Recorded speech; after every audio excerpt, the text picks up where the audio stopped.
How's it going? Today we have another battery to add to the battery buyer's guide, and we're gonna do like we always do. We're gonna run it through the test. We're gonna focus on what makes this battery different. I got two tests that I've never done on another battery before.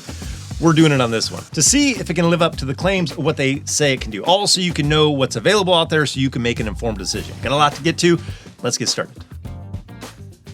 So I reviewed the Epoch 460 amp hour battery a while back, and this one is the 300 amp hour dual purpose battery. And it has a lot of the same features that we saw on that one of the low price point, American company, high capacity. It has Bluetooth built into it. It is a heated battery with Victron communications, IP67 waterproof, more on that in a little bit, high capacity output. And then the new thing that's added here is it's a dual purpose. It's a cranking battery and a deep cycle battery. So let's do it. Let's see if it'll start this 1972 FJ40 Land Cruiser, which would be the perfect overlanding setup. I spent most of the last 8 years sitting in a barn, so this will be a good test for it. Because so much of this is really similar to the 460 amp hour version with all the bells and whistles.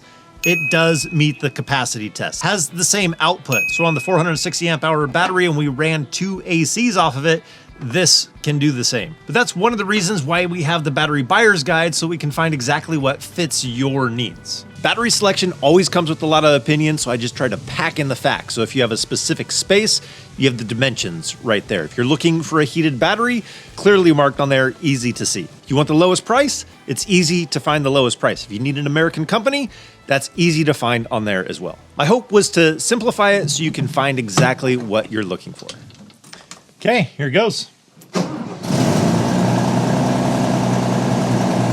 Honestly, that's the strongest I've heard it start in 10 years.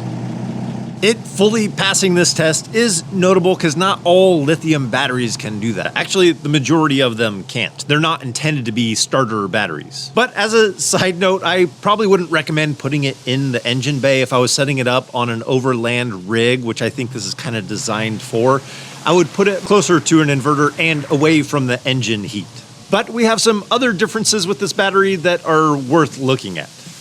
So the dimensions of this battery are different than the 460, but really they're very similar. This is basically kind of that tipped on its side. So it's squattier, but also wider. So the size and dimensions of this is going to take up about the same amount of space, just in a slightly different way. Now, on the top here, we have our communication ports. So if you wanted to tie this into the Victron communication and have that entire system tied together and talking to each other, that's what those ports are for. You can find out more on that 460 video rather than rehashing all that again. But what's different on top here is we have an additional terminal for the positive and the negative. So if you're hooking these up in series or in parallel, because you can do both of that with these batteries, rather than trying to stack multiple connections on one terminal, you have the ability to do that on 2 different terminals, which is kind of nice. With it being a starter battery, that might come in handy. The other thing that's different is the way that you configure it. It's more streamlined. You get the same function, but it's going to be set up just a little bit different. But we still have a gauge that's on the battery to give you a quick indication of the charge state of the battery. And of course, all that information is in the app. So if you wanted more information or be able to check on the battery in that way, you have that available. Bluetooth is nice. I don't use it a ton on our batteries. I usually check the status of the charge just through all the Victron equipment, usually using our smart shunt. We do also have an on-off button on here. I have come accustomed to liking that on the batteries, especially during setup or if you're going to be putting it in storage. It's nice to be able to have an easy on-off button. One thing that we did lose on this battery is the 460 has mounting threaded sockets down at the bottom so that you could mount it and not have it move around. The one thing that I want to test out is the IP67 waterproofing. This is what they have to say about it. Experience worry-free adventures with our robust IP67 protection. Your battery is completely sealed against dust, can be safely immersed in water up to 1 meter deep for 30 minutes, whether you're caught in a heavy rain or crossing streams. This military-grade protection ensures power stays reliable. Fully dust-proof, waterproof up to 1 meter, all-weather protection, submersible design. You see where this is headed, don't you? Yes, we have to test the waterproofness. So can it handle a thunderstorm? I guess the scenario would be if you wanted to put it on the front of your travel trailer, you put it in a box and that box might get wet inside in a thunderstorm. That's what this is testing. It wouldn't be my favorite place to put a battery for theft, but it could handle the elements. But the second scenario is completely different. That's a whole new ballgame.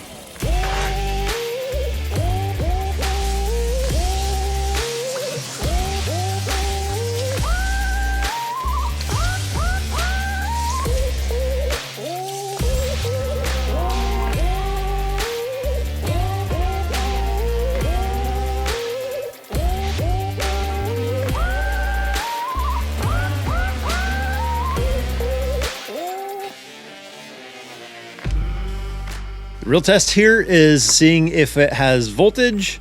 Yes, it does. It survived the submersed water test. So with that IP67 rating, I'm sure this is a great crossover into the marine industry, a great battery for that, but also for the overlanding type of setup. So it would be a very solid battery for that. I believe all of their flagship batteries have the IP67 rating. If it was me looking at their lineup, I still lean towards that Essentials lineup because it still gives you Bluetooth, the heated battery, and you get in at a lower price point. I think that's a great option. But I'm gonna put links down in the description to this battery and the battery buyer's guide because I did add a few more batteries to that list and I updated the prices for what is currently going on. I try and keep that updated all the time. But if you want to see some of the other features that were packed into this battery that are the same as the 460, definitely check out that video. So as always, I think that's going to do it for today. I hope you guys enjoyed this video. I hope that it helped you out in some way. So if we don't see you on the road, hopefully we will see you next video. Take care.